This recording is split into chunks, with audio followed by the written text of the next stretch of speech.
The prehistoric rivers grew a bunch of deep canyons and the largest caves on Earth that are currently known. In fact, the Gabber Mountains are home to 4 of the deepest caves anywhere on Earth, and the deepest of these is Vorovkina Cave at over 7,000 feet deep. For context, that's the same as stacking 23 Statue of Liberties on top of one another. The entrance to Vorovkina Cave is also located at an altitude of 7,500 feet, meaning that you have to climb up a literal mountain to get to it.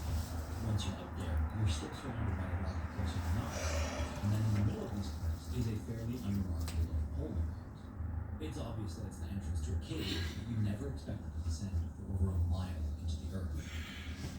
When the entrance was first discovered in 1968 by a group of cavers, they only descended down to a depth of 377 feet before returning to the surface. Then in 1993, the cave was discovered for a second time by a separate team of geologists from the Parade Institute in Moscow. Over the next 3 years, a series of expeditions pushed the depth to around 1,400 feet, but then for reasons that are unclear, there were no more expeditions until the year 2000. Work resumed again that year, but it would take all the way until 2015 to discover a new shaft that would unlock the true depth of Vorovkina Cave. By 2017, they had extended the maximum depth of the cave from 1,400 feet all the way to 7,200 feet, and mapped over 17 kilometers of tunnels and passages.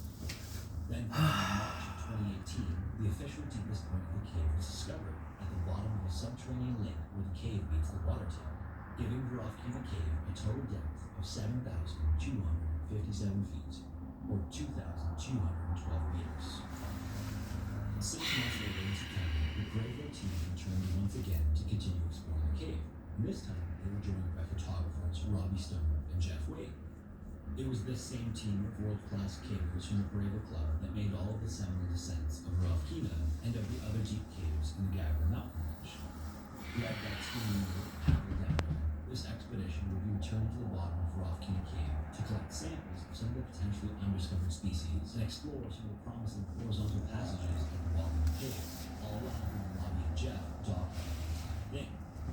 Now, in an ordinary cave of moderate depth, where you can descend and ascend in a single day, you'd still be bringing a decent amount of equipment because you need food and a bunch of climbing gear for every single person on the team. In caves as large as Vorovkina Cave, the descent is more similar to an expedition that you'd expect to see when climbing a tall mountain. If you've ever watched anything related to Mount Everest, you may have heard of the multi-camp system. These camps are established higher and higher up the mountain to store food and gear and for the climbers to sleep and stay during climbing. For multi-day expeditions on mountain or even a cave, the amount of gear becomes way too much to transport at a single time. People have to climb up and down in advance to transport load after load of necessary equipment to ensure safe attempts. And Vorovkina Cave is no different. In fact, because of how deep it is, it has a total of 6 camps at various depths on the way to the bottom. From the entrance, climbers have to put on special clothing, harnesses, and helmets to protect their legs. They then descend down the first shaft into the darkness and move through a series of tight tunnels and passages to reach the first camp at 2,000 feet. This camp is a permanently installed camp for years to store year-round. So, this is what it's like for me to try and leave the house, try and leave my apartment, sorry. And I've been debating on whether or not to leave the house because first my brain's just like, well, do you have gas? And I'm like, no, I don't have gas. And then from there, like, my brain just kind of just starts spiraling, and then I just, like, don't end up leaving the house at all. Oh, I gotta love this brain. One of these was to bring Jeff to a lake that sits at the bottom. When they got there, they were stunned to see this beautiful turquoise water surrounded by jet black limestone. The lake is 50 feet long, 25 feet wide, and is actually 28 feet deep. If not for the lights they brought, they would sit there in deep darkness, entirely without color. On day 7, everything was still going according to plan, and that day, 2 of the members of the team had to leave early to catch a flight home. When they got to Camp 3, there was a ton of water pouring into the cave. A massive storm up on the surface had caused floodwaters to send thousands of liters of water rushing in. Inside these caves, you can't really communicate wirelessly because of the thick layers of rock. So So instead, cavers have to run a physical line the entire length of the cave to communicate. The two team members immediately taps into the cave to warn the others about the flood that just headed their way. Down at Camp 6, they weren't all that worried when they initially got the call. So nothing more common thing that cavers have to worry about. A single milliliter of rain is 1 liter per square meter, meaning that a single strip longer was 1,000 liters. My sister asked to hang out with me today, and heavy rain, that number is significantly higher. I'm just like having a hard time even just Equally huge volumes and can last for being hours. like, okay, yeah, sure. Again, they weren't all that worried when they first got the call. The Florida details world class, and their plan was to monitor the water level and then plan for it. Camp 6 had always been set up off and around the broken shaft, but looked to be defended away from the flow of water. It was also at 6,900 feet, whereas the total depth was over 7,200 feet. For the water to reach them, they would have to fill up 300 feet of passages below them before they could reach them. About half an hour after they received the call, they heard the first sound of water approaching. It started off as a faint rumble and slowly grew like a train approaching. By the time it was just about to reach camp, it was so roaring loud that it was almost deafening. The entire cave shook as a constant earthquake was going on.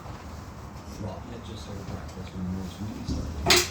Rushed out of their tents to see the approaching storm.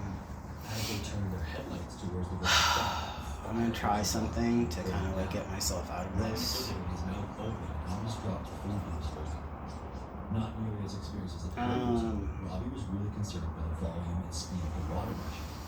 But again, the spot they were in was completely dry, so he tried to stay calm like his Russian comrades. About 2 hours into the flood, with no signs of it slowing, one of the team members noticed a gurgling sound coming from a Squirrel. small hole near the tent. He looked into the hole and couldn't see any water. He figured he should tell the team leader anyway. Pavel agreed that this was a bit concerning, so they decided to go and check out a nearby siphon to see how much the water table was. Right now, I'm They just returned about 5 minutes later like, and looked to the hole once again. I like to call it Not only stuck, did they see water, but it was especially rising when I so have to fast, venture it was out sloshing and against the walls and almost be out in the door. public. The team member looked back at Robbie, and Robbie saw that his face had gone completely white.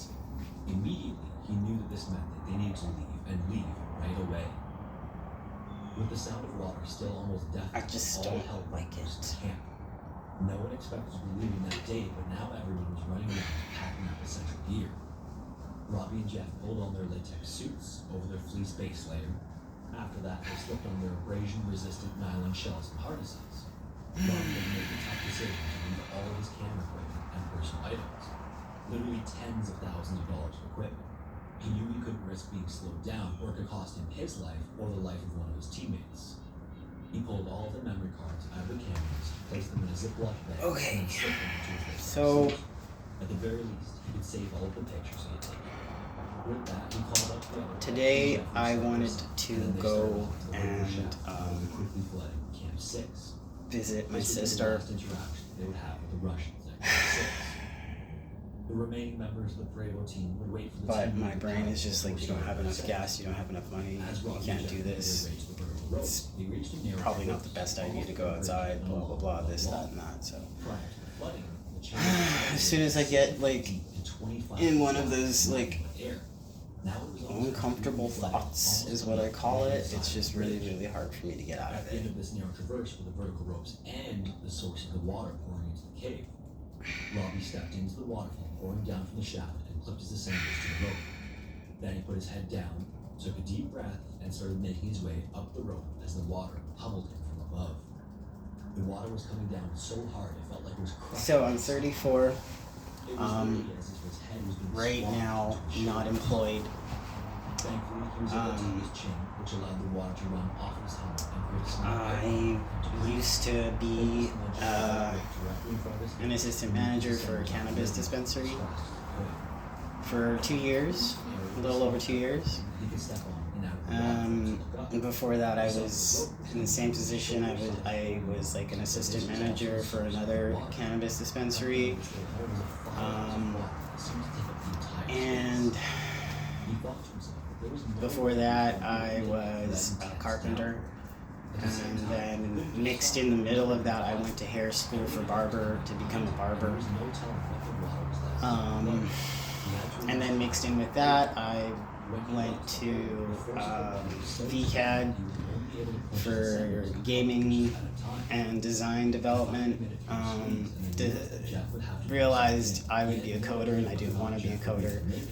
And then I just ended up with a really kick-ass laptop, so that was cool. And then before that, I went to college to get my social or my counseling diploma. So I did that, but I'm not a counselor. It was really hard to get into my field of study after I went to school for that. It was insanely hard to get a job, like, so you have to like know people in the field kind of deal. I did a lot of a little bit of everything for jobs. At one point I was a barista for Starbucks. That was actually a pretty fun job. I did enjoy making drinks. It was pretty fun, especially coffee. Starbucks coffee is expensive, yo, but like it's good. It's good stuff. What else did I do? I was a carpenter. Yeah, I already said I was a carpenter for like a long time. I just wanted to learn a lot, you know? I just wanted to learn everything that I could. After I left home when I was 21, I think. Well, like left Alberta. I went to live in BC for a few years. That was a very big learning lesson. I was introduced to drugs in Vancouver, as everybody is, I guess. And then became addicted. And then I moved down to Calgary for a bit. Met my best friend, Jesse. And then kicked my drug habit and kind of put my addictive personality into something else. So I'm going to pour it into this and make it my mission to end the stigma when it comes to autism and being an adult and having ADHD, anxiety, depression, and all that like good stuff. It's so fun. It's a magical time. I hate it so much, but then I love it because then like I get to be super creative and it helps explain my weirdness. You know? So if I'm like body is. I speak in half sentences, and sometimes I think that I'm having a conversation with somebody, but I end up just having a conversation in my head. Gotta love ADHD. I know I was talking about jobs a second ago. Okay, yes. What else did I do for jobs? I was a night auditor for a hotel in Jasper for a bit. That was weird and creepy because the hotel that I worked at nighttime was haunted. I hated that shift so much. Living in Jasper, I drank heavily. I drank almost every day, actually, now that I think about it, yes. That's where most of my checkpoint was alcohol. Learned that I had to go home because of said drinking problem. Back to Edmonton I went. Yes, I am from Edmonton. Born and raised. And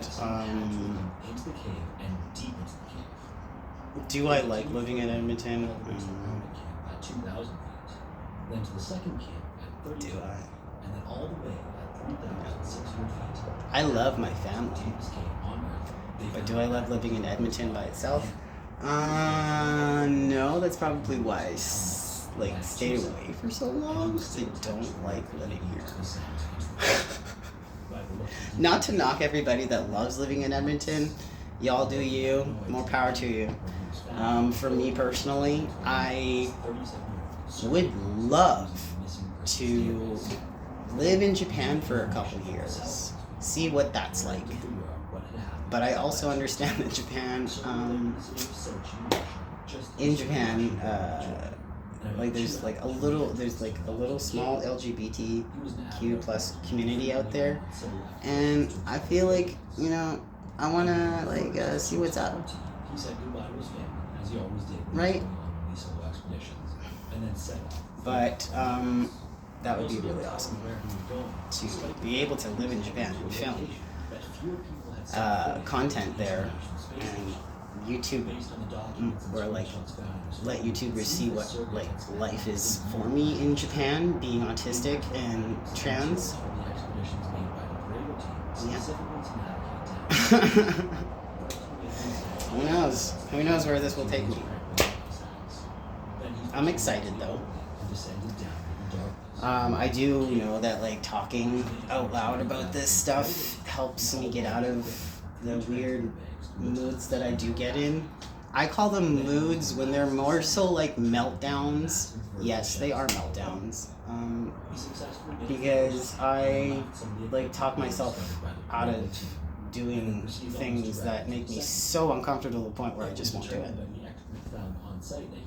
And there's literally like no reason why I can't do it, other than the fact that I have autism. Things got a bit more challenging.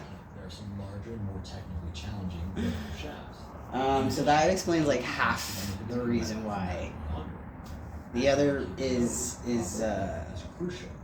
The standard underlayer, the waterproof outer layer, is crucial to surviving the cold and wet subterranean environment.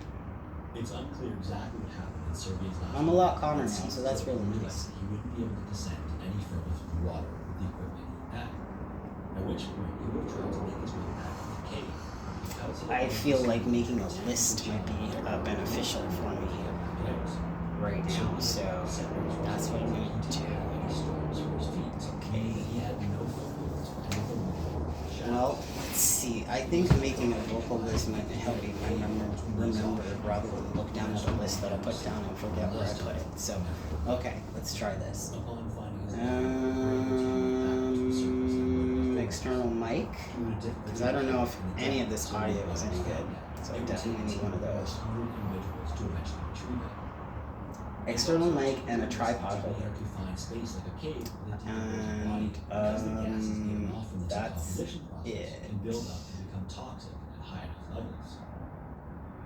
Yes. Okay. So that's what I'm gonna try to look for today. So we'll do that.